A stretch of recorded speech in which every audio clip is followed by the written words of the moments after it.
ਸੂਬੇਦਾਰ ਸ਼ਿਵ ਸਿੰਘ ਦੀ ਪੁਸਤਕ ਸਾਡਾ ਸੱਭਿਆਚਾਰਕ ਵਿਰਸਾ ਨਹੀਂ ਲੱਭਣੇ ਰੰਗ ਵਾਚੇ ਦਾ 7ਵਾਂ ਅਧਿਆਇ ਭਾਗ 2 ਸਮਾਜਿਕ ਸਾਧਨਾਂ ਦਾ ਸੱਭਿਆਚਾਰ। ਗੁੜ ਬਣਾਉਣਾ। ਜਦੋਂ ਰਸ ਦੀ ਪੱਤ ਉਬਲ ਕੇ ਤੀਸਰੇ ਤੇ ਅੰਤਿਮ ਚਰਨ ਵਿੱਚ ਪਹੁੰਚ ਜਾਂਦੀ ਹੈ ਤਾਂ ਉਸ ਵੇਲੇ ਗੁੜ ਬਣਨ ਵਾਲਾ ਪੜਾਅ ਆ ਜਾਂਦਾ ਹੈ।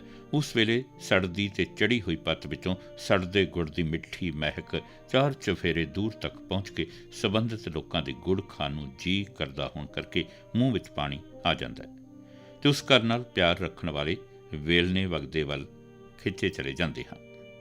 ਤਾਂ ਚੁੱਭੇ ਵਿੱਚ ਬਾਲਣ ਦਾ ਹੋਰ ਝੁਲਕਾ ਸੁੱਟਣਾ ਬੰਦ ਕੀਤਾ ਜਾਂਦਾ ਹੈ। ਉਸ ਗੁੜ ਨੂੰ ਪੁਰਾਣੇ ਸਮੇਂ ਵਿੱਚ 2 ਰੂਪਾਂ ਵਿੱਚ ਸੰਭਾਲਿਆ ਜਾਂਦਾ ਸੀ। ਪਹਿਲਾ ਰੂਪ ਕਿਸੇ ਗਿੱਲੇ ਕੱਪੜੇ ਵਿੱਚ 5 ਕਿਲੋ ਗੁੜ ਤੱਕੜੀ ਨਾਲ ਤੋਲ ਕੇ ਕੱਪੜੇ ਦੀ ਮਦਦ ਨਾਲ ਗੋਲ ਸ਼ਕਲ ਬਣਾ ਕੇ ਸੁਕਾ ਕੇ ਵੱਡੇ ਡਲੇ ਨੂੰ ਭੇਲੀ ਕਿਹਾ ਜਾਂਦਾ ਸੀ। ਦੂਸਰੇ ਰੂਪ ਨੂੰ ਪੇਸੀਆਂ ਬਣਾਉਣ ਕਿਹਾ ਜਾਂਦਾ ਸੀ, ਜੋ ਗੁੜ ਦਾ ਮੌਜੂਦਾ ਰੂਪ ਹੈ। ਪੇਸੀਆਂ ਬਣਾਉਣ ਵਾਸਤੇ ਗੰਢ ਦੇ ਨੇੜੇ ਕੱਪੜਾ ਵਿਛਾ ਕੇ ਰੰਬੇ ਜਾਂ ਲੱਕੜੀ ਦੀ ਬਣੀ ਝੰਡੀ ਨਾਲ ਗੰਢ ਵਿੱਚੋਂ ਗੁੜ ਪੁੱਟ ਕੇ ਵੱਖ-ਵੱਖ ਮਨਚਾਹੇ ਆਕਾਰ ਤੇ ਭਾਰ ਦੀਆਂ ਪੇਸੀਆਂ ਬਣਾ ਕੇ ਕੱਪੜੇ ਉੱਪਰ ਰੱਖ ਕੇ ਤੇ ਸੁਕਾ ਕੇ ਸੰਭਾਲ ਲਈਆਂ ਜਾਂਦੀਆਂ ਸੀ। ਪੁਰਾਣੇ ਸਮੇਂ 1944-45 ਵੇਲੇ ਕਮਾਦ ਦੀਆਂ ਆਮ ਕਿਸਮਾਂ ਰੀਠਾ, ਪੂਨਾ ਤੇ ਦੇਸੀ ਕਮਾਦ ਕਾਨਾਂ ਹੁੰਦੀਆਂ ਸਨ, ਜੋ ਹੁਣ ਅਲੋਪ ਹੋ ਚੁੱਕੀਆਂ ਹਨ। ਉਸ ਵੇਲੇ ਪੂਨਾ ਕਮਾਦ ਦੀ ਕਿਸਮ ਦੇ ਗੰਨੇ ਪੋਰੀਆਂ ਤੋਂ ਮੋਟੇ ਤੇ ਗੰਢਾਂ ਤੋਂ ਪਤਲੇ ਹੁੰਦੇ ਸਨ। ਉਸ ਦੀ ਛਿੱਲ ਉਤਾਰਨੀ ਸੌਖੀ ਤੇ ਰਸ ਜ਼ਿਆਦਾ ਹੋਣ ਕਰਕੇ ਗੰਨੇ ਚੂਪਣੇ ਬਹੁਤ ਸੌਖੇ ਤੇ ਚੂਪਣ ਨਾਲ ਮਜ਼ਾ ਆ ਜਾਂਦਾ ਸੀ। ਸ਼ਹਿਰਾਂ ਵਿੱਚ ਪੂਨੇ ਕਮਾਦ ਤੇ ਗੰਨਿਆਂ ਦੀ ਚਾਕੂ ਨਾਲ ਛਿੱਲ ਉਤਾਰ ਕੇ ਪੋਰੀਆਂ ਦੇ ਟੁਕੜੇ ਬਣਾ ਕੇ ਵੇਚੇ ਜਾਂਦੇ ਸਨ, ਜਿਸ ਨੂੰ ਗੰਡੇਰੀਆਂ ਕਹਿੰਦੇ ਸਨ।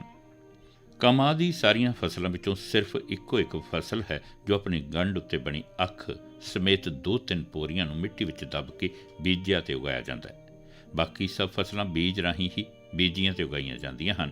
ਇੱਥੇ ਇਹ ਦੱਸਣਾ ਜ਼ਰੂਰੀ ਹੈ ਕਿ ਜਿਵੇਂ ਮਠਿਆਈਆਂ ਬਣਾਉਣ ਵਾਲਾ ਹਲਵਾਈ ਆਪ ਮਠਿਆਈ ਇਸ ਕਰਕੇ ਨਹੀਂ ਖਾਂਦਾ ਕਿਉਂਕਿ ਉਹ ਉਸ ਦੀ ਮਹਿਕ ਨਾਲ ਹੀ ਰੱਜ ਕੇ ਸੰਤੁਸ਼ਟ ਹੋ ਜਾਂਦਾ ਹੈ, ਇਸੇ ਤਰ੍ਹਾਂ ਗੁੜ ਬਣਾਉਣ ਵਾਲੇ ਕਿਸਾਨ ਗੁੜ ਖਾ ਨਹੀਂ ਸਕਦੇ ਕਿਉਂਕਿ ਉਹ ਗੁੜ ਬਣਾਉਂਦੇ ਹੋਏ ਉਸ ਦੇ ਕੋਲ ਬੈਠੇ ਹੋਣ ਕਰਕੇ ਗੁੜ ਦੀ ਮਹਿਕ ਨਾਲ ਹੀ ਰੱਜ ਕੇ ਸੰਤੁਸ਼ਟ ਹੋ ਜਾਂਦੇ ਹਨ।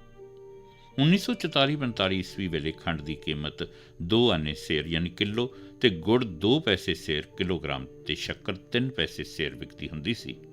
1958-59 ਈਸਵੀ ਵੇਲੇ ਮੋਟੀ ਖੰਡ ਦੀ ਕੀਮਤ 8 ਆਨੇ ਅੱਧਾ ਰੁਪਈਆ ਸੇਰ ਤੇ ਗੁੜ ਅਤੇ ਸ਼ੱਕਰ ਬਹੁਤ ਸਸਤੇ ਹੁੰਦੇ ਸਨ। ਆਮ ਪਰਿਵਾਰ ਗੁੜ ਦੀ ਚਾਹ ਹੀ ਬਣਾਉਂਦੇ ਹੁੰਦੇ ਸਨ। ਖੰਡ ਦੀ ਚਾਹ ਆਦਰ ਵਜੋਂ ਸਿਰਫ ਪ੍ਰਾਹੁਣਿਆਂ ਵਾਸਤੇ ਹੀ ਬਣਦੀ ਹੁੰਦੀ ਸੀ। ਹੁਣ ਇਸ ਵੇਲੇ ਇਸ ਕਿਤਾਬ ਨੂੰ ਲਿਖਦੇ ਸਮੇਂ 2015-16 ਈਸਵੀ ਦੇ ਸਮੇਂ ਵਿੱਚ ਖੰਡ 35-40 ਰੁਪਏ ਕਿਲੋ ਤੇ ਗੁੜ 40 ਤੋਂ 60 ਰੁਪਏ ਕਿਲੋ ਵੀ ਵਿਕ ਚੁੱਕਿਆ। ਸ਼ੱਕਰ ਦਾ ਤਾਂ ਰਿਵਾਜ਼ ਹੀ ਖਤਮ ਹੋ ਗਿਆ। ਅੱਜ ਕੱਲ੍ਹ ਹਰ ਸ਼ਹਿਰ ਦੇ ਸਾਰੇ ਬਾਜ਼ਾਰਾਂ, ਚੌਰਾਹਿਆਂ, ਮੋੜਾਂ, ਬੱਸ ਅੱਡਿਆਂ, ਸਟਾਪਾਂ ਦੇ ਨੇੜੇ ਛੋਟੇ ਡੀਜ਼ਲ ਇੰਜਨ ਜਾਂ ਛੋਟੀਆਂ ਬਿਜਲੀ ਨਾਲ ਚੱਲਣ ਵਾਲੀਆਂ ਮੋਟਰਾਂ ਦੀ ਮਦਦ ਨਾਲ 2 ਛੋਟੇ ਤੱਕੜਾਂ ਵਾਲੇ ਵੇਲ ਨੇ, ਜੋ ਛੋਟੀਆਂ-ਛੋਟੀਆਂ ਰੇਹੜੀਆਂ ਉੱਪਰ ਫਿੱਟ ਕੀਤੇ ਹੋਏ ਆਮ ਦਿਖਾਈ ਦੇ ਰਹੇ ਹਨ, ਜੋ ਗੰਨੇ ਦਾ ਰਸ ਕੱਢ ਕੇ ਨਿਚੋੜ ਕੇ ਉਸ ਵਿੱਚ ਨਿੰਬੂ ਕੱਟ ਕੇ ਤੇ ਪੂਦਨਾ ਤੇ ਬਰਫ਼ ਦਾ ਪਾਣੀ ਖੂਬ ਮਿਲਾ ਕੇ ਪਿਛਲੇ ਦਿਨਾਂ ਵੇਲੇ 5 ਰੁਪਏ ਤੇ ਹੁਣ 10 ਰੁਪਏ ਗਲਾਸ ਵੇਚ ਕੇ ਆਪਣਾ ਰੋਜ਼ਗਾਰ ਚਲਾ ਰਹੇ ਨੇ। ਤੇਲ ਵਾਲੇ ਬੀਜਾਂ ਵਿੱਚੋਂ ਤੇਲ ਕੱਢਣ ਵਾਲੇ ਕੋਲੂ। ਪੂਰੇ ਦਾ ਪੂਰਾ ਨਿਰੋਲ ਕਾਲੀ ਸਖਤ ਲੱਕੜੀ ਦਾ ਬਣਿਆ ਕੋਲੂ ਪੁਰਾਣੇ ਸਮੇਂ ਦਾ ਐਸਾ ਸਾਧਨ ਹੁੰਦਾ ਸੀ ਜੋ ਤੇਲ ਵਾਲੇ ਬੀਜਾਂ ਨੂੰ ਭੰਨ ਮਰੋੜ ਫਿਰ ਪੀ ਤੇ ਨਿਚੋੜ ਕੇ ਤੇਲ ਬਾਹਰ ਕੱਢ ਦਿੰਦਾ ਹੁੰਦਾ ਸੀ, ਜੋ ਮਨੁੱਖਤਾ ਦੇ ਬਹੁਤ ਸਾਰੇ ਕੰਮ ਸੰਵਾਰਦਾ ਹੁੰਦਾ ਸੀ। ਇਹ ਸਾਧਨ ਵੀ ਹਲਟ ਵਾਂਗੂ ਹੀ ਹੈ। 2 ਦੀ ਥਾਂ 1 ਬਲ ਦੀ ਅਕੈਰੀ ਤੇ ਛੋਟੀ ਗੁਲਾਈ ਵਾਲੀ ਪੈੜ ਉੱਪਰ ਚੱਲ ਕੇ ਖਿੱਚਦਾ ਹੁੰਦਾ ਸੀ। ਇਸ ਕਰਕੇ ਹੀ ਇਹ ਸਾਧਨ ਖੁੱਲ੍ਹੇ ਵਿਹੜੇ ਵਾਲੇ ਘਰ ਦੀ 4 ਦੀਵਾਰੀ ਅੰਦਰ ਹੀ ਲੱਗ ਜਾਂਦਾ ਸੀ। ਕੋਲੂ ਲੱਕੜੀ ਦੀ ਇੱਕ ਵੱਡੀ ਉਖਲੀ ਵਰਗਾ ਹੀ ਹੁੰਦਾ ਸੀ, ਜਿਸ ਦੇ ਵਿੱਚ ਵੱਡੇ ਮੋਹਲੇ ਵਰਗੀ ਲੱਕੜੀ ਟੇਢੀ ਖੜੀ ਹੁੰਦੀ, ਜੋ ਗਾਟੀ ਨਾਲ ਜੁੜੀ ਹੋਣ ਕਰਕੇ ਜਦੋਂ ਬਲਦ ਤੁਰਦਾ ਤਾਂ ਗਾਟੀ ਵੀ ਤੁਰਦੀ ਹੋਣ ਕਰਕੇ ਮੋਟੇ ਮੋਹਲੇ ਵਰਗੀ ਲੱਕੜੀ ਉਖਲੀ ਵਿੱਚ ਪਾਏ ਬੀਜਾਂ ਨੂੰ ਪੀਹ ਤੇ ਨਿਚੋੜ ਕੇ ਤੇਲ ਬਾਹਰ ਕੱਢ ਦਿੰਦੀ ਤੇ ਪਿੱਛੇ ਉਖਲੀ ਵਿੱਚ ਰਹਿ ਜਾਂਦੀ ਹੈ ਖਲ, ਜਿਸ ਨੂੰ ਬਾਹਰ ਕੱਢ ਕੇ ਲਵੇਰੇ ਪਸ਼ੂਆਂ ਨੂੰ ਪਾਉਣ ਵਾਸਤੇ ਰੱਖ ਕੇ ਤੇ ਨਿਕਲੇ ਤੇਲ ਨੂੰ ਸੰਭਾਲ ਕੇ ਰੱਖ ਲਿਆ ਜਾਂਦਾ। ਪਸ਼ੂ ਮਨੁੱਖਤਾ ਲਈ ਐਸਾ ਧਨ, ਸੇਵਾਦਾਰ ਤੇ ਵਫਾਦਾਰ ਜਗਤ ਹੈ ਜੋ ਮੁਫਤ ਵਿੱਚ ਮਨੁੱਖਤਾ ਦੀ ਸੇਵਾ ਸਦੀਆਂ ਤੋਂ ਹੀ ਨਹੀਂ ਸਗੋਂ ਹਜ਼ਾਰਾਂ ਸਾਲਾਂ ਤੋਂ ਕਰਦਾ ਆ ਰਿਹਾ ਹੈ। ਮਨੁੱਖ ਨੇ ਤਾਂ ਮਨੁੱਖ ਨਾਲ ਧੋਖਾ ਕੀਤਾ ਹੋ ਸਕਦਾ ਹੈ, ਪਰ ਪਸ਼ੂ ਨੇ ਇੰਜ ਵੀ ਨਹੀਂ ਕੀਤਾ। ਤੁਸੀਂ ਗੌਰ ਨਾਲ ਇਸ ਪਾਸੇ ਧਿਆਨ ਮਾਰ ਕੇ ਦੇਖੋ ਕਿ ਪਸ਼ੂ ਜਗਤ ਨੇ ਮਨੁੱਖਤਾ ਦੀ ਸੇਵਾ ਵਿੱਚ ਕੀ ਯੋਗਦਾਨ ਪਾਇਆ ਹੈ। ਮਨੁੱਖਤਾ ਦੀ ਸੇਵਾ ਤੇ ਮਦਦ ਕਰਨ ਵਿੱਚ ਪਸ਼ੂਆਂ ਵੱਲੋਂ ਨਿਭਾਇਆ ਸਾਥ ਅਤੇ ਪਾਇਆ ਯੋਗਦਾਨ। ਪਸ਼ੂ ਜਗਤ ਵਿੱਚ ਵੀ ਐਸੀਆਂ ਜਾਤੀਆਂ ਹਨ ਜਿਨ੍ਹਾਂ ਨੇ ਮਨੁੱਖਤਾ ਦੀ ਸੇਵਾ ਤੇ ਮਦਦ ਕਰਨ ਵਿੱਚ ਆਪ ਤੇ ਆਪਣੀਆਂ ਅਗਲੀਆਂ ਪੀੜ੍ਹੀਆਂ ਨੂੰ ਵੀ ਸਮਰਪਣ ਕੀਤਾ ਹੋਇਆ ਹੈ। ਇਹਨਾਂ ਜਾਤੀਆਂ ਵਿੱਚ ਹਾਥੀ, ਊਂਠ, ਘੋੜੇ, ਖੱਚਰ, ਜੈਬਰੇ, ਯਾਕ, ਗਧੇ ਯਾਨੀ ਖੋਤੇ, ਬਲਦ, ਮੱਝਾਂ, ਬੱਕਰੀਆਂ, ਭੇਡਾਂ ਤੇ ਕੁੱਤੇ ਹਨ। ਪੰਛੀਆਂ ਵਿੱਚੋਂ ਮੁਰਗੀਆਂ, ਬੱਤਖਾਂ ਤੇ ਕਬੂਤਰ ਹਨ। ਇਹਨਾਂ ਇੱਕ ਥਾਂ ਤੋਂ ਦੂਸਰੀ ਥਾਂ ਤੱਕ ਲੈ ਕੇ ਜਾਣ ਵਾਸਤੇ ਆਪਣੀ ਖਿੱਚਣ ਸ਼ਕਤੀ ਨਾਲ ਹੀ ਹਰ ਸੰਭਵ ਸਹਾਇਤਾ ਕੀਤੀ ਹੈ। ਇਸ ਤੋਂ ਬਗੈਰ ਮੱਝਾਂ, ਕਾਵਾਂ ਤੇ ਬੱਕਰੀਆਂ ਵੀ ਦੁੱਧ ਦੇ ਕੇ ਮਨੁੱਖਤਾ ਦੇ ਕਈ ਹੋਰ ਕੰਮਾਂ ਵਿੱਚ ਸੇਵਾ ਨਿਭਾ ਰਹੀਆਂ ਹਨ। ਸਰਦੀਆਂ ਦੇ ਮੌਸਮ ਵੇਲੇ ਠੰਡ ਤੋਂ ਮਨੁੱਖਤਾ ਨੂੰ ਬਚਾਉਣ ਵੇਲੇ ਭੇਡਾਂ ਦੀ ਉੱਨ ਗਰਮ ਕੱਪੜਾ ਬਣ ਕੇ ਜਿੱਥੇ ਮਦਦ ਕਰਦੀ ਹੈ, ਉੱਥੇ ਮਾਸਾਹਾਰੀ ਮਨੁੱਖਾਂ ਦੇ ਭੋਜਨ ਵਾਸਤੇ ਭੇਡਾਂ, ਬੱਕਰੀਆਂ ਅਤੇ ਸੂਰਾਂ ਦਾ ਮਾਸ ਕੰਮ ਆਉਂਦਾ ਹੈ। ਕੁੱਤਾ ਵੀ ਮਨੁੱਖ ਦਾ ਵਫਾਦਾਰ ਜਾਨਵਰ ਹੁੰਦਾ ਹੈ ਜੋ ਰਾਤ ਵੇਲੇ ਘਰ ਦੀ ਰਾਖੀ ਕਰਦਾ ਹੈ ਤੇ ਪਹਿਰੇਦਾਰ ਬਣ ਕੇ ਆਪਣੀ ਹੋਂਦ ਬਾਰੇ ਉੱਚੀ ਆਵਾਜ਼ ਵਿੱਚ ਭੌਂਕ ਕੇ ਹਾਜ਼ਰੀ ਲਵਾਉਂਦਾ ਰਹਿੰਦਾ ਹੈ। ਪੰਛੀਆਂ ਵਿੱਚੋਂ ਮੁਰਗੀਆਂ ਤੇ ਬੱਤਖਾਂ ਮਨੁੱਖਤਾ ਦੀ ਮਾਸਾਹਾਰੀ ਲੋੜ ਪੂਰੀਆਂ ਕਰਦੀਆਂ ਹਨ, ਜਿਵੇਂ ਮਾਸ ਅਤੇ ਅੰਡੇ ਦੇ ਕੇ ਪੂਰੀ ਕਰਦੀਆਂ ਹਨ, ਤੇ ਕਬੂਤਰ ਤਾਂ ਮਨੁੱਖੀ ਸ਼ੌਕ ਅਤੇ ਪੁਰਾਣੇ ਸਮੇਂ ਵਿੱਚ ਚਿੱਠੀਆਂ ਨੂੰ ਇੱਕ ਥਾਂ ਤੋਂ ਦੂਸਰੀ ਥਾਂ ਤੱਕ ਲੈ ਕੇ ਜਾਣ ਵਾਸਤੇ ਡਾਕੀਏ ਦਾ ਕੰਮ ਵੀ ਕਰਦੇ। ਸੁਣਿੰਦੇ ਸੀ ਇਤਨਾ ਕੁਝ ਕਰਨ ਦੇ ਬਾਵਜੂਦ ਵੀ ਪਸ਼ੂਆਂ ਤੇ ਪੰਛੀਆਂ ਵੱਲੋਂ ਮਨੁੱਖਤਾ ਦੀ ਸੇਵਾ ਤੇ ਮਦਦ ਵਿੱਚ ਪਾਇਆ ਯੋਗਦਾਨ ਖਤਮ ਨਹੀਂ ਹੁੰਦਾ, ਸਗੋਂ ਉਹਨਾਂ ਦੇ ਮਰਨ ਤੋਂ ਮਗਰੋਂ ਉਹਨਾਂ ਦੀ ਉਤਾਰੀ ਹੋਈ ਖੱਲ ਮਨੁੱਖਤਾ ਦੇ ਪੈਰਾਂ ਦੀ ਸੁਰੱਖਿਆ ਵਾਸਤੇ ਜੁੱਤੀ ਤੇ ਹੋਰ ਸਮਾਨ ਸੇਵਾ ਕਰਦਾ ਹੈ। ਇਸ ਕਰਕੇ ਇਹ ਕਹਾਵਤ ਬਣੀ ਹੈ ਕਿ ਪਸ਼ੂਆਂ ਮਰੇ ਕਈ ਕਾਜ ਸਵਾਰੇ, ਮਨੁੱਖ ਮਰੇ ਕਿਸੇ ਕੰਮ ਨਾ ਆਵੇ, ਪਸ਼ੂ ਮਰ ਕੇ ਵੀ ਕੰਮ ਆਉਂਦਾ ਹੈ। ਇਹਨਾਂ ਪਸ਼ੂਆਂ ਵਿੱਚੋਂ ਊਠ, ਬਲਦ, ਝੋਟੇ ਤੇ ਘੋੜਿਆਂ ਨੇ ਆਪਣੀ ਸਰੀਰਕ ਖਿੱਚਣ ਸ਼ਕਤੀ ਨਾਲ ਹਜ਼ਾਰਾਂ ਸਾਲਾਂ ਤੋਂ ਮਨੁੱਖਤਾ ਦੀ ਮਦਦ ਅਤੇ ਸੇਵਾ ਕੀਤੀ ਹੈ। ਖੇਤੀ ਦੇ ਕੰਮ ਧੰਦੇ ਵਿੱਚ ਇਹਨਾਂ ਨੇ ਬਹੁਤ ਵੱਡਾ ਯੋਗਦਾਨ ਪਾਇਆ ਹੈ। ਕਿਸਾਨੀ ਦਾ ਲਗਭਗ ਸਾਰਾ ਕੰਮ ਜੋ ਖਿੱਚਣ ਸ਼ਕਤੀ ਨਾਲ ਹੁੰਦਾ ਸੀ, ਜਿਵੇਂ ਖੂਹ, ਹਲਟ, ਖਰਾਸ, ਗੱਡਾ, ਹਲ, ਸੁਹਾਗਾ, ਵੇਲਣਾ, ਗੱਡੀਆਂ, ਰੇਹੜੀਆਂ, ਤਾਂਗਾ ਤੇ ਕੋਲੂ ਦਾ ਸਾਰਾ ਕੰਮ ਇਹਨਾਂ ਪਸ਼ੂਆਂ ਉੱਤੇ ਹੀ ਨਿਰਭਰ ਹੁੰਦਾ ਸੀ। ਪਰ ਹੁਣ ਇਹ ਨਿਰਭਰਤਾ ਮਸ਼ੀਨੀ ਯੁੱਗ ਨੇ ਖਤਮ ਕਰ ਦਿੱਤੀ ਹੈ। ਉਖਲੀ ਤੇ ਮੋਲਾ। ਇਹ ਉਖਲੀ ਤੇ ਮੋਲਾ ਵੀ ਨਿਰੋਲ ਕਾਲੀ ਕੱਪੜੀ ਦਾ ਬਣਿਆ ਹੋਇਆ ਪਰਿਵਾਰਕ ਤੇ ਘਰੇਲੂ ਸਾਧਨ ਹੀ ਹੁੰਦਾ ਸੀ, ਜੋ ਘਰੇਲੂ ਕੂੰਡੇ ਤੇ ਘੋਟਣੇ ਵਾਲਾ ਉਹ ਵੱਡਾ ਕੰਮ ਕਰਦਾ ਹੁੰਦਾ ਸੀ, ਜੋ ਉਹਨਾਂ ਦੇ ਕਰਨ ਤੋਂ ਵੱਡਾ ਤੇ ਜ਼ਿਆਦਾ ਕੰਮ ਹੁੰਦਾ ਸੀ। ਜਿਵੇਂ ਵੱਡੀ ਗਿਣਤੀ ਵਿੱਚ ਰੱਖੇ ਤੇ ਪਾਲੇ ਜਾ ਰਹੇ ਘਰੇਲੂ ਪਸ਼ੂਆਂ ਨੂੰ ਦੇਣ ਵਾਸਤੇ ਜ਼ਿਆਦਾ ਲੂਣ ਦੀ ਲੋੜ ਪੈਂਦੀ ਹੈ। ਥੋੜ੍ਹੇ ਦਿਨਾਂ ਤੋਂ ਮਗਰੋਂ ਘਰੇਲੂ ਪਸ਼ੂਆਂ ਦੀ ਪਾਚਨ ਕਿਰਿਆ ਤੇ ਤੰਦਰੁਸਤੀ ਨੂੰ ਠੀਕ ਰੱਖਣ ਵਾਸਤੇ ਰਗੜਿਆ ਹੋਇਆ ਲੂਣ ਤੇ ਗਰਮ ਮਸਾਲਾ ਬਾਂਸ ਦੀ ਬਣੀ ਪੋਰ ਦੀ ਮਦਦ ਨਾਲ ਦਿੱਤਾ ਜਾਂਦਾ ਹੈ। ਕੁੱਟਣ ਯਾਨੀ ਰਗੜਨ ਵਾਲਾ ਸਮਾਨ ਉਖਲੀ ਵਿੱਚ ਪਾ ਕੇ ਘੋਟਣੇ ਵਾਂਗੂ ਹੀ ਮੋਲਾ ਵਾਰ-ਵਾਰ ਉੱਪਰ ਚੁੱਕ ਕੇ ਸਮਾਨ ਉੱਤੇ ਮਾਰਨ ਨਾਲ ਉਹ ਟੁੱਟ ਭੱਜ ਕੇ ਬਰੀਕ ਹੋ ਜਾਂਦਾ ਹੈ। ਪੁਰਾਣੇ ਸਮੇਂ ਵਿੱਚ ਝੋਨੇ ਨੂੰ ਉਖਲੀ ਵਿੱਚ ਪਾ ਕੇ ਝੋਨੇ ਤੋਂ ਚੌਲ ਵੀ ਬਣਾਏ ਜਾਂਦੇ ਰਹੇ ਹਨ। ਛੱਜ ਦੀ ਮਦਦ ਨਾਲ ਕੁੱਟੇ ਹੋਏ ਝੋਨੇ ਵਿੱਚੋਂ ਫੱਕ ਨੂੰ ਵੱਖ ਕਰ ਲਿਆ ਜਾਂਦਾ ਸੀ ਤੇ ਪਰਿਵਾਰ ਵਾਸਤੇ ਬੁੱਤਾ ਸਾਰ ਲਿਆ ਜਾਂਦਾ ਸੀ। ਉਖਲੀ ਡੂੰਘੀ ਹੋਣ ਕਰਕੇ ਉਸ ਵਿੱਚੋਂ ਕੁੱਟਿਆ ਜਾ ਰਿਹਾ ਸਮਾਨ ਪੁੜਕ ਕੇ ਬਾਹਰ ਵੀ ਨਹੀਂ ਡਿੱਗਦਾ ਸੀ। ਹਾੜੀ ਦੀ ਫਸਲ ਕਣਕ, ਉਸ ਦੀ ਵਾਢੀ, ਗਹਾਈ ਅਤੇ ਸੰਭਾਲ। ਹਾੜ ਗਰਮੀ ਦੇ ਸਿਖਰ ਦਾ ਮਹੀਨਾ ਹੋਣ ਕਰਕੇ ਨਾ ਪਿਆ ਹੋਵੇਗਾ ਅਤੇ ਕਣਕ ਗਰਮ ਮੌਸਮ ਦੀ ਸ਼ੁਰੂਆਤ ਵੇਲੇ ਪੱਕਣ ਤੇ ਸੰਭਾਲਣ ਵਾਲੀ ਫਸਲ ਹੋਣ ਕਰਕੇ ਇਸ ਦਾ ਤੇ ਦੂਸਰੀਆਂ ਫਸਲਾਂ ਦਾ ਨਾਂ ਹਾੜੀ ਦੀਆਂ ਫਸਲਾਂ ਪਿਆ ਹੋਵੇਗਾ। ਵੈਸੇ ਕਣਕ ਸਰਦੀ ਦੇ ਮਹੀਨੇ ਅੱਸੂ ਤੇ ਕੱਤਕ ਵੇਲੇ ਬੀਜੀ ਜਾਂਦੀ ਹੈ। ਪੁਰਾਣੇ ਸਮੇਂ ਦੇ ਦੇਸੀ ਮਹੀਨੇ ਤੇ ਬਿਕਰਮੀ ਸੰਮਤ ਪਰ ਚੱਲਤ ਸੀ। ਵੈਸੇ ਕਣਕ ਦੀ ਵਾਢੀ ਬਾਰੇ ਸੰਖੇਪ ਤੌਰ ਤੇ ਪਹਿਲੋਂ ਵੀ ਕਿਹਾ ਗਿਆ ਹੈ। ਵਿਸਾਖ ਦੇ ਮਹੀਨੇ ਦੀ ਸੰਗਰਾਂਦ, ਵਿਸਾਖੀ ਭਾਵ 13 ਅਪ੍ਰੈਲ ਨੂੰ ਹਰ ਸਾਲ ਕਣਕ ਚੰਗੀ ਤਰ੍ਹਾਂ ਪੱਕ ਕੇ ਤੇ ਹਰੇ ਰੰਗ ਤੋਂ ਰੰਗ ਬਦਲ ਕੇ ਸੋਹਣੇ ਰੰਗਾ ਹੋ ਕੇ ਪੱਕਣ ਦਾ ਸਬੂਤ ਦੇ ਦਿੰਦੀ ਹੈ ਅਤੇ ਨਾਲ ਇਹ ਵੀ ਕਹਿ ਦਿੰਦੀ ਹੈ ਕਿ ਮੇਰੇ ਸੰਭਾਲਣ ਦੇ ਦਿਨ ਹੁਣ ਆ ਚੁੱਕੇ ਨੇ, ਮੈਨੂੰ ਵੱਢ ਕੇ ਸੰਭਾਲ ਹੀ ਲਿਆ ਜਾਵੇ। 1 ਅਪ੍ਰੈਲ ਤੱਕ ਲਗਭਗ ਹਰ ਸਾਲ ਕਣਕ ਦੇ ਪੱਤੇ ਹਰੇ ਤੇ ਸਿੱਟਿਆਂ ਵਿਚਲੇ ਦਾਣੇ ਕੱਚੇ ਤੇ ਪੋਲੇ ਰਹਿੰਦੇ ਹਨ। ਉਸ ਤੋਂ ਮਗਰੋਂ ਭਾਵ ਲੱਖ ਵਾਰ ਪਾਣੀ ਦੇਵੋ, ਕਣਕ ਪੱਕ ਕੇ ਹੀ ਰਹੇਗੀ। ਪੱਕੀ ਫਸਲ ਦੇ ਪੱਤੇ ਪੀਲੇ ਰੰਗ ਦੇ ਸਿੱਟਿਆਂ ਵਿਚਲੇ ਦਾਣੇ ਸਖਤ ਹੋ ਜਾਂਦੇ ਨੇ, ਸਿੱਟੇ ਘੁੰਮ ਵੀ ਜਾਂਦੇ ਹਨ। ਉਸ ਤੋਂ ਪਹਿਲਾਂ ਕਿਸਾਨਾਂ ਨੇ ਭਰੀਆਂ ਬੰਨ੍ਹਣ ਵਾਸਤੇ ਬੇੜ ਵੱਟ ਕੇ ਦਾਤੀਆਂ ਤੇ ਤਾਜ਼ਾ ਦੰਦੇ ਕਢਾ ਲਏ ਹੁੰਦੇ ਹਨ। ਕਣਕ ਦੀ ਵਾਢੀ ਸ਼ੁਰੂ ਕਰਨਾ। ਕਣਕ ਦੀ ਵਾਢੀ ਵਾਲੇ ਕਿਸਾਨ ਵਾਸਤੇ ਐਸਾ ਸਮਾਂ ਹੈ ਜਿਵੇਂ ਕਹਿੰਦੇ ਨੇ ਕਿ ਸਿਰ ਖੁਰਕਣ ਦਾ ਵੀ ਸਮਾਂ ਨਹੀਂ ਮਿਲਦਾ। ਇਸ ਕਰਕੇ ਉਸ ਦਾ ਪੂਰਾ ਪਰਿਵਾਰ ਸੀਰੀ ਤੇ ਪਹਾੜੇ ਉੱਤੇ ਕਣਕ ਵੱਢਣ ਵਾਲਿਆਂ ਨੂੰ ਵੀ ਨਾਲ ਲੈ ਲਿਆ ਜਾਂਦਾ ਹੈ। ਇੱਥੋਂ ਤੱਕ ਕਿ ਛੋਟੇ ਬੱਚੇ ਤੇ ਪਤਨੀ ਵੀ ਉਸ ਦਾ ਪੂਰਾ ਸਾਥ ਦਿੰਦੀ ਹੈ ਤੇ ਕਹਿੰਦੀ ਹੈ, ਦਾਤੀ ਨੂੰ ਲਵਾ ਦੇ ਘੁੰਗਰੂ, ਵਾਢੀ ਕਰੂੰਗੀ ਮੈਂ ਨਾਲ ਤੇਰੇ। ਉਹਨਾਂ ਵਿਚਲਾ ਬਜ਼ੁਰਗ ਕਿਸਾਨ ਆਪ ਵੀ ਵਾਢੀ ਕਰਦਾ ਆਪਣਾ ਕਿਆਰਾ ਜਾਂ ਪ੍ਰਾਂਤ ਸਭ ਤੋਂ ਅਗਾਂਹ ਹੋ ਕੇ ਲੈ ਜਾਂਦਾ ਹੈ ਤੇ ਨਾਲ ਦਿਆਂ ਸਾਥੀਆਂ ਨੂੰ ਹੌਸਲਾ ਹੱਲਾਸ਼ੇਰੀ ਦੇ ਕੇ ਸਵੇਰ ਵੇਲੇ ਕਹਿੰਦਾ ਹੈ ਕਿ ਧੁੱਪ ਵਧ ਰਹੀ ਹੈ, ਹੁਣ ਠੰਡਾ ਵੇਲਾ ਹੈ, ਜ਼ੋਰ ਨਾਲ ਵਾਢੀ ਕਰੋ। ਦੁਪਹਿਰ ਵੇਲੇ ਕਹਿ ਦਿੰਦਾ ਕਿ ਜ਼ੋਰ ਲਗਾਓ, ਹੁਣ ਕਣਕ ਮੜਕਣ ਲੱਗ ਪਈ ਹੈ। ਅਤੇ ਦੁਪਹਿਰੋਂ ਮਗਰੋਂ ਕਹਿ ਦਿੰਦਾ ਕਿ ਕਣਕ ਬਹੁਤ ਮੜਕ ਰਹੀ ਹੈ, ਜ਼ੋਰ ਲਗਾਓ। ਅਤੇ ਸ਼ਾਮ ਨੂੰ ਕਹਿ ਦਿੰਦਾ ਜ਼ੋਰ ਲਗਾਓ, ਹਨੇਰਾ ਹੋ ਰਿਹਾ। ਉਹ ਆਪ ਵੀ ਜ਼ੋਰ ਲਾ ਕੇ ਸਭ ਤੋਂ ਜ਼ਿਆਦਾ ਕੰਮ ਆਪ ਵੀ ਕਰਦਾ ਹੈ। ਸ਼ਾਮ ਵੇਲੇ ਵਾਢੀ ਬੰਦ ਕਰਕੇ ਬੇੜ ਵਿਛਾ ਕੇ ਭਰੀਆਂ ਪਾ ਕੇ ਉੱਪਰ ਬੇੜ ਨੂੰ ਗੰਢਾਂ ਦੇ ਦਿੱਤੀਆਂ ਜਾਂਦੀਆਂ ਹਨ, ਅਤੇ ਜੇ ਹਨੇਰੀ ਦੀ ਸ਼ੱਕ ਹੋਵੇ ਤਾਂ ਭਰੀਆਂ ਇਕੱਠੀਆਂ ਕਰਕੇ ਮਰਲੀ ਲਾ ਦਿੱਤੀ ਜਾਂਦੀ ਹੈ, ਅਤੇ ਇੱਕ ਇੱਕ ਭਰੀ ਭਾੜੇ ਵਜੋਂ ਭਾੜੇ ਵਾਲੇ ਵਾਢਿਆਂ ਦੇ ਸਿਰਾਂ ਉੱਪਰ ਚੁਕਾ ਕੇ ਸਾਰੇ ਘਰ ਨੂੰ ਵਾਪਸ ਪਰਤ ਆਉਂਦੇ ਹਨ।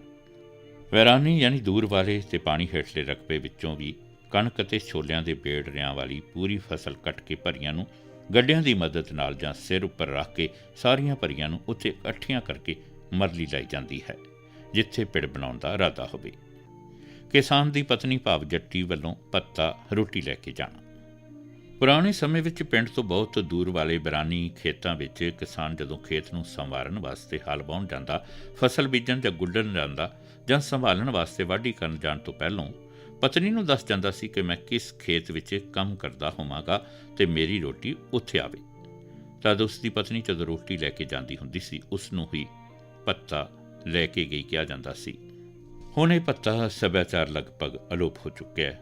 1962-63 ਈਸਵੀ ਵੇਲੇ ਹੋਈ ਮੁਰੱਬਾਬੰਦੀ ਤੋਂ ਪਹਿਲੋਂ ਪਿੰਡ ਦੇ ਹਰ ਕਿਸਾਨ ਦੇ ਸਾਰੇ ਖੇਤ ਬਹੁਤ ਛੋਟੇ ਅਤੇ ਪਿੰਡ ਦੇ ਚਾਰੇ ਪਾਸੇ ਆਪਸੀ ਦੂਰੀ 'ਤੇ ਵੀ ਦੂਰ ਹੁੰਦੇ ਸਨ, ਅਤੇ ਉਹਨਾਂ ਦੀਆਂ ਭਜਾਵਾਂ ਹੋਣ ਵਾਲੇ ਖੇਤਾਂ ਵਾਂਗੂ ਵੀ ਨਹੀਂ ਸੀ ਹੁੰਦੀਆਂ, ਸਗੋਂ ਉੱਤਰ ਦੱਖਣ ਪੂਰਬ ਪੱਛਮ ਵਾਲੀਆਂ ਦਿਸ਼ਾਵਾਂ ਨਾਲ ਵੀ ਨਹੀਂ ਮਿਲਦੀਆਂ ਸਨ, ਅਤੇ ਟੇਢੀਆਂ ਮੇਢੀਆਂ ਅਤੇ ਬੇਢੰਗੀਆਂ ਹੁੰਦੀਆਂ ਸਨ।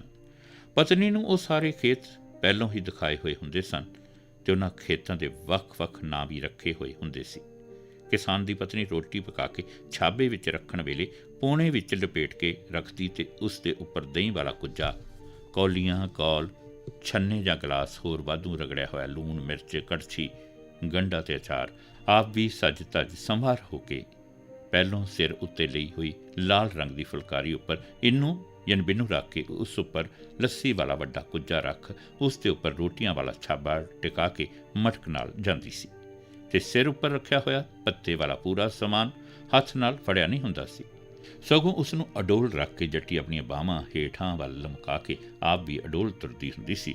ਉਸ ਵੇਲੇ ਉਸ ਦੇ ਗੂੜੇ ਸੂਹੇ ਰੰਗ ਦੇ ਕੱਪੜੇ ਤੇ ਕਾਲੇ ਰੰਗ ਵਾਲਾ ਸੂਫ ਦਾ ਘੱਗਰਾ ਪਾਇਆ ਹੁੰਦਾ ਸੀ, ਤੇ ਐਵੇਂ ਲੱਗਦਾ ਸੀ ਜਿਵੇਂ ਉਹ ਕਹਿੰਦੀ ਹੋਵੇ, ਧਰਤੀ ਸੰਵਰਦਾ ਜਾਵੇ ਮੇਰਾ ਘੱਗਰਾ ਸੂਫ ਦਾ। ਉਹ ਘਰੋਂ ਨਿਕਲਦੀ ਹੀ ਘੁੰਡ ਕੱਢ ਕੇ ਖੇਤ ਵੱਲ ਨੂੰ ਸੇਧ ਲੈ ਕੇ ਤੁਰਦੀ ਜਾਂਦੀ, ਹਲ ਵਾਹੁੰਦੇ ਜੱਟ ਕੋਲ ਪਹੁੰਚ ਜਾਂਦੀ, ਜਿੱਥੇ ਜੱਟ ਤੇ ਬਲਦ ਉਸ ਨੂੰ ਪਹਿਲੋਂ ਹੀ ਉਡੀਕਦੇ ਹੁੰਦੇ ਸਨ। ਜਿਸ ਵੇਲੇ ਰਾਹ ਵਿੱਚ ਉਹ ਕਿਸੇ ਟਿੱਬੇ ਉੱਪਰੋਂ ਲੰਘਦੀ, ਤਦ ਟਿੱਬੀਆਂ ਅੰਦਰ ਛੁਪੀਆਂ ਹੋਈਆਂ ਚੀਜ਼ ਬੋਟੀਆਂ ਆਪਣੀਆਂ ਖੁੱਡਾਂ ਵਿੱਚੋਂ ਬਾਹਰ ਨਿਕਲ ਕੇ ਉਸ ਨਾਲ ਸੁੰਦਰਤਾ ਵਿੱਚ ਆਪਣੀ ਤੁਲਨਾ ਕਰਦੀਆਂ ਸਨ, ਤੇ ਹਾਰ ਕੇ ਸ਼ਰਮਾ ਕੇ ਆਪਣੀਆਂ ਖੁੱਡਾਂ ਵਿੱਚ ਮੁੜ ਵੜ ਜਾਂਦੀਆਂ ਸਨ। ਉਹ ਆਪਣੀ ਰੋਟੀ ਵੀ ਉੱਥੇ ਨਾਲ ਹੀ ਲੈ ਜਾਂਦੀ ਹੁੰਦੀ, ਤੇ ਦੋਵੇਂ ਹੀ ਕੋਲ-ਕੋਲ ਬੈਠ ਕੇ ਰੋਟੀ ਖਾਂਦੇ ਹੱਸਦੇ ਹਸਾਉਂਦਿਆਂ ਦੀਆਂ ਗੱਲਾਂ ਮੁੱਕਦੀਆਂ ਹੀ ਨਹੀਂ ਸੀ ਹੁੰਦੀਆਂ। ਉਹ ਇਹ ਵੀ ਕਹਿੰਦੀ ਹੈ ਕਿ ਇੱਥੇ ਲਿਆ ਚਰਖਾ ਮੇਰਾ, ਜਿੱਥੇ ਹੁਣ ਤੇਰਾ ਹਲ ਵਗਦਾ। ਉਹ ਇਕਾਂਤ ਵਿੱਚ ਬਹੁਤ ਖੁਸ਼ ਹੁੰਦੀ ਸੀ। ਉਹ ਦੋਵੇਂ ਰੋਟੀ ਖਾ ਕੇ ਪਿਆਰ ਦੀਆਂ ਗੱਲਾਂ ਮੁਕਾ ਲੈਂਦੇ, ਤਦ ਜੱਟੀ ਵਾਧੂ ਲਿਆਂਦੀਆਂ ਰੋਟੀਆਂ ਆਪ ਉੱਠ ਕੇ ਬਲਦਾਂ ਨੂੰ ਚਾਰ ਦਿੰਦੀ। ਤਦ ਜੱਟ ਆਪਣੀ ਪਤਨੀ ਤੇ ਦੋਵੇਂ ਬਲਦ ਆਪਣੀ ਮਾਲਕਣ ਹੱਥੋਂ ਰੋਟੀ ਖਾ ਕੇ ਸੰਤੁਸ਼ਟ ਹੋ ਜਾਂਦੇ ਤੇ ਅਗਲੇ ਕੰਮ ਕਰਨ ਨੂੰ ਜੁਟ ਜਾਂਦੇ, ਤੇ ਜੱਟੀ ਘਰ ਨੂੰ ਵਾਪਸ ਆ ਜਾਂਦੀ ਸੀ। ਕਣਕ ਗਾਉਣ ਵਾਸਤੇ ਪਿੜ ਬਣਾਉਣਾ ਅਤੇ ਫਲਿਆਂ ਨਾਲ ਕਣਕ ਗਾਉਣਾ। ਕਣਕ ਗਾਉਣ ਵਾਲਾ ਪਿੜ ਆਮ ਤੌਰ 'ਤੇ ਪਿੰਡ ਦੇ ਘਰ ਦੇ ਨੇੜੇ ਖੇਤ ਵਿੱਚ ਥਾਂ ਦੀ ਚੋਣ ਕਰਕੇ ਹੀ ਬਣਾਇਆ ਜਾਂਦਾ ਸੀ, ਜਿੱਥੇ ਕਣਕ ਦੀਆਂ ਭਰੀਆਂ ਪਹਿਲੋਂ ਹੀ ਇਕੱਠੀਆਂ ਕਰ ਲਈਆਂ ਜਾਂਦੀਆਂ ਸਨ। ਉਸ ਖੇਤ ਵਿੱਚੋਂ ਪਹਿਲੋਂ ਦੀਆਂ ਬਣੀਆਂ ਕਣਕ ਨੂੰ ਪਾਣੀ ਦੇਣ ਵਾਲੀਆਂ ਕਿਆਰੀਆਂ ਦੀਆਂ ਵੱਟਾਂ ਨੂੰ ਕਹੀ ਨਾਲ ਢਾਹ ਕੇ ਸੁਹਾਗੀ ਦੇ ਕੇ ਪਿੜ ਬਣਾਉਣ ਜੋਗੀ ਥਾਂ ਦੇ ਬਾਹਰ ਮਿੱਟੀ ਦੀ ਇੱਕ ਮੋਟੀ ਵੱਟ ਬਣਾ ਕੇ ਉੱਤੇ ਪਾਣੀ ਦੇ ਦਿੱਤਾ ਜਾਂਦਾ, ਤਾਂ ਕਿ ਪਿੜ ਵਾਲੇ ਥਾਂ ਦੀ ਮਿੱਟੀ ਬੈਠ ਜਾਵੇ। ਪਿੜ ਸੁੱਕਣ ਤੋਂ ਮਗਰੋਂ ਉੱਥੇ ਕਣਕ ਗਾਉਣ ਵਾਸਤੇ 2 ਬਲਦਾਂ ਵਾਲੇ ਫਲੇ ਵਾਸਤੇ 20 ਭਰੀਆਂ, 3 ਬਲਦਾਂ ਵਾਲੇ ਫਲੇ ਵਾਸਤੇ 30 ਭਰੀਆਂ ਤੇ 4 ਬਲਦਾਂ ਵਾਲੇ ਫਲੇ ਵਾਸਤੇ 40 ਭਰੀਆਂ ਗੋਲ ਘੇਰੇ ਵਿੱਚ ਰੱਖ ਕੇ ਉਹਨਾਂ ਦੇ ਬੇੜ ਖੋਲ੍ਹ ਕੇ ਬਾਹਰ ਰੱਖ ਦਿੱਤੇ ਜਾਂਦੇ ਹਨ, ਤੇ ਕਣਕ ਦੀਆਂ ਭਰੀਆਂ ਦੇ ਨਾੜ ਨੂੰ ਸਲੰਗ ਦੀ ਮਦਦ ਨਾਲ ਐਸੇ ਤਰੀਕੇ ਨਾਲ ਖਿਲਾਰਿਆ ਜਾਂਦਾ ਕਿ ਨਾੜ ਗੋਲ ਘੇਰੇ ਵਿੱਚ ਰਹਿੰਦਾ ਹੋਇਆ ਸਾਰੀ ਜ਼ਮੀਨ ਨੂੰ ਢੱਕ ਲਵੇ। ਫਲਾ ਤਿਆਰ ਕਰਨਾ ਤੇ ਕਣਕ ਗਾਉਣਾ ਫਲੇ ਨੂੰ ਪਿੜ ਬਣਾਉਣ ਵੇਲੇ ਹੀ ਤਿਆਰ ਕਰ ਲਿਆ ਜਾਂਦਾ ਹੈ। ਇਸ ਫਲੇ ਦੀ ਲੰਬਾਈ ਬਲਦਾਂ ਦੀ ਗਿਣਤੀ ਉੱਤੇ ਨਿਰਭਰ ਹੋਣ ਕਰਕੇ ਵੱਖਰੀ ਵੱਖਰੀ ਹੁੰਦੀ ਹੈ, ਤੇ ਅੱਗੇ ਤੋਂ ਪਿੱਛੇ ਨੂੰ ਲਗਭਗ 5 ਫੁੱਟ ਹੁੰਦੀ। ਉਸ ਦਾ ਚੁਗਾਠਾ ਪਹਿਲੋਂ ਹੀ ਲੱਕੜੀ ਦੇ ਮਿਸਤਰੀ ਕੋਲੋਂ ਬਣਵਾਇਆ ਹੋਇਆ ਹੁੰਦਾ। ਇਸ ਨੂੰ ਤਿਆਰ ਕਰਨ ਵਾਸਤੇ ਇਸ ਦਾ ਚੁਗਾਠਾ ਪੱਧਰੀ ਜ਼ਮੀਨ ਉੱਪਰ ਰੱਖ ਕੇ ਪਹਿਲੋਂ ਉਸ ਉੱਤੇ ਫਲਾਹੀ ਯਾਨੀ ਰੁੱਖ ਤੇ ਛਾਪੇ ਬੜੀ ਤਰਤੀਬ ਨਾਲ ਰੱਖੇ ਜਾਂਦੇ ਹਨ। ਮਗਰੋਂ ਛਾਪਿਆਂ ਦੇ ਉੱਪਰ ਕਪਾਹ ਦੀਆਂ ਛਿੱਟੀਆਂ ਜਾਂ ਕਣਕ ਦਾ ਨਾੜ ਸਿੱਟੇ ਉਤਾਰ ਕੇ ਵਿਛਾ ਕੇ ਉੱਪਰ ਫਲੇ ਦੀ ਚੜਾਈ ਵਾਲੀਆਂ ਸੋਟੀਆਂ ਜਾਂ ਬਾਂਸ ਦੇ ਸੋਟੇ ਬੰਨ ਦਿੱਤੇ ਜਾਂਦੇ ਹਨ। ਹੁਣ ਤਿਆਰ ਹੋਏ ਫਲੇ ਨੂੰ ਚੁੱਕ ਕੇ ਗੁਲਾਈ ਵਿੱਚ ਵਿਛਾਏ ਹੋਏ ਗਾਉਣੀ ਵਾਲੀ ਕਣਕ ਦੇ ਨਾੜ, ਜਿਸ ਨੂੰ ਪੈਰੀ ਆਖਿਆ ਜਾਂਦਾ ਹੈ, ਉੱਪਰ ਰੱਖ ਕੇ ਫਲੇ ਦੇ ਅਗਲੇ ਪਾਸੇ ਤੇ ਵਿਚਾਲੇ ਯਾਨੀ ਫਲਾ ਖਿੱਚਣ ਵਾਲਾ ਲੰਬਾ ਡੰਡਾ ਬੇਲ ਬੰਨ੍ਹ ਕੇ ਬਲਦਾਂ ਨੂੰ ਪੰਜਾਲੀ ਵਿੱਚ ਜੋੜ ਕੇ ਫਲੇ ਦੇ ਅੱਗੇ ਖੜੇ ਕਰਕੇ ਉਸ ਨੂੰ ਬੇਲ ਵਾਲੇ ਡੰਡੇ ਨੂੰ ਪੰਜਾਲੀ ਦੇ ਵਿਚਕਾਰ ਬੰਨ੍ਹ ਕੇ ਗੋਲ ਘੇਰੇ ਵਿੱਚ ਨਾੜ ਦੇ ਉੱਪਰ ਬਲਦਾਂ ਨੂੰ ਹਿੱਕ ਦਿੱਤਾ ਜਾਂਦਾ ਹੈ। ਬਲਦਾਂ ਦੇ ਪਿੱਛੇ ਰੱਸੀਆਂ ਤੇ ਬੇਲ ਰਾਹੀਂ ਬੰਨਿਆ ਹੋਇਆ ਫਲਾ ਆਪਣੇ ਆਪ ਕਣਕ ਦੇ ਉੱਪਰੋਂ ਹੀ ਘੜੀਸ ਹੁੰਦਾ ਰਹਿੰਦਾ ਹੈ। ਫਲੇ ਨੂੰ ਅੰਦਰ ਵੱਲ ਖਿਸਕਣ ਤੇ ਜਾਣ ਤੋਂ ਰੋਕਣ ਵਾਸਤੇ ਫਲੇ ਦੇ ਸੱਜੇ ਪਾਸੇ ਬਾਹਰ ਵੱਲ ਇੱਕ ਹੋਰ ਰੱਸਾ ਬੰਨਿਆ ਹੁੰਦਾ ਹੈ, ਜਿਸ ਨੂੰ ਬਲਦ ਹਿੱਕਣ ਵਾਲਾ ਨੌਜਵਾਨ ਹੱਥਾਂ ਵਿੱਚ ਫੜ ਕੇ ਬਾਹਰ ਖਿੱਚ ਕੇ ਰੱਖਦਾ ਹੈ। ਬਲਦ ਘੜੀ ਦੀਆਂ ਸੂਈਆਂ ਦੇ ਉਲਟੇ ਰੁਖ ਤੇ ਹਲਟ ਵਾਂਗੂ ਹੀ ਚੱਲਦੇ ਹਨ। ਫਲਾ ਸ਼ਬਦ, ਜਿਸ ਨੂੰ ਗੁਰਬਾਣੀ ਯਾਨੀ ਆਸਾ ਦੀ ਵਾਰ ਵਿੱਚ ਅੰਨ ਗਾ ਕਿਹਾ ਗਿਆ ਹੈ, ਸਦੀਆਂ ਤੋਂ ਕਣਕ ਗਾਉਣ ਵਿੱਚ ਕਿਸਾਨ ਦੀ ਮਦਦ ਕਰਦਾ ਆਇਆ ਹੈ। ਇਹ ਸਾਧਨ ਲਗਭਗ 1975 ਈਸਵੀ ਤੱਕ ਕੰਮ ਕਰਦਾ ਰਿਹਾ ਸੀ, ਕਿਉਂਕਿ 1972 ਈਸਵੀ ਵੇਲੇ ਕਣਕ ਗਾਉਣ ਵਾਲੀ ਡਰਮੀ ਹੋਂਦ ਵਿੱਚ ਆ ਗਈ ਸੀ।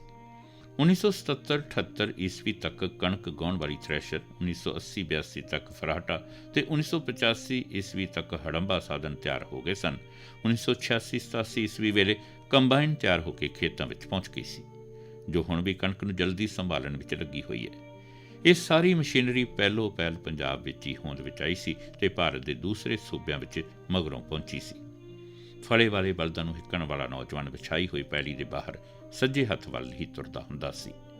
ਘਰ ਵਿੱਚ ਪਾਲਿਆ ਹੋਇਆ ਜਵਾਨ ਬੱਚਾ ਵੀ ਇਹਨਾਂ ਫਲਿਆਂ ਵੇਲੇ ਹੀ ਪਹਿਲੀ ਵਾਰ ਜੋੜ ਕੇ ਪੱਕਾ ਹਾਲੀ ਬਣਾਇਆ ਜਾਂਦਾ ਸੀ। ਉਸ ਨੂੰ ਵਗਣ ਦੀ ਆਦਤ ਪਾਈ ਜਾਂਦੀ ਸੀ।